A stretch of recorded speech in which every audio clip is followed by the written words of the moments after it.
തന്റെ ശബ്ദ സൗന്ദര്യം കൊണ്ട് മലയാളികളുടെ മനസ്സിൽ സ്വന്തം ഇടം നേടിയെടുത്ത ഗായകൻ.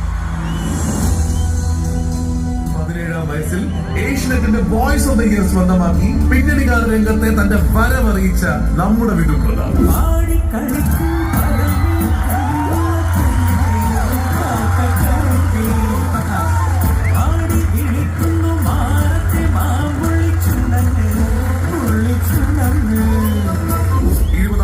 മികച്ച ഗായകനുള്ള സംസ്ഥാന ചലച്ചിത്ര അവാർഡ് നേടിയതോടെ വിധു മലയാളി പിന്നണി ഗാനരംഗത്തെ അവിഭാജ്യ ഘടകമായി.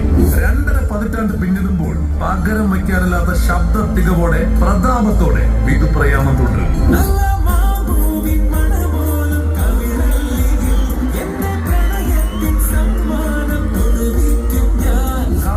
ചെറുപ്പമായിക്കൊണ്ടിരിക്കുന്ന ഈ ഗായകൻ ഇന്ന് പാട്ടിൽ മാത്രമല്ല അഭിനയത്തിൽ, റിയാലിറ്റി ഷോ ജഡ്ജിങ്ങിൽ, അങ്ങനെ എല്ലാത്തിലും മലയാളികളുടെ മുന്നിൽ തിളങ്ങി നിൽക്കും. ഇറ്റ്സ് വിധു പ്രതാപ് എന്ന ബാൻഡിലൂടെ യുവത്വത്തിന്റെ ഹരമായി മാറിയിരിക്കുന്ന നമ്മുടെ വിധുവിനെ നമുക്ക് സ്വാഗതം ചെയ്യാം. ഇറ്റ്സ് വിധു പ്രതാപ്.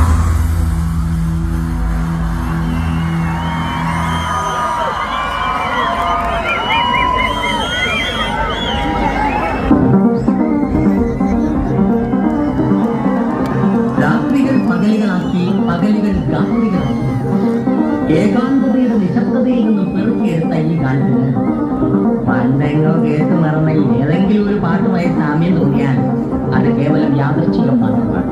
ഞാൻ കേൾക്കട്ടെ. എന്തു വേണം ചെയ്തു, പക്ഷെ ദേഹോപദ്രവം ഏൽപ്പിക്കരുത്. പഞ്ചമാവോ കണ്ടാ മനസ്സിലാവും.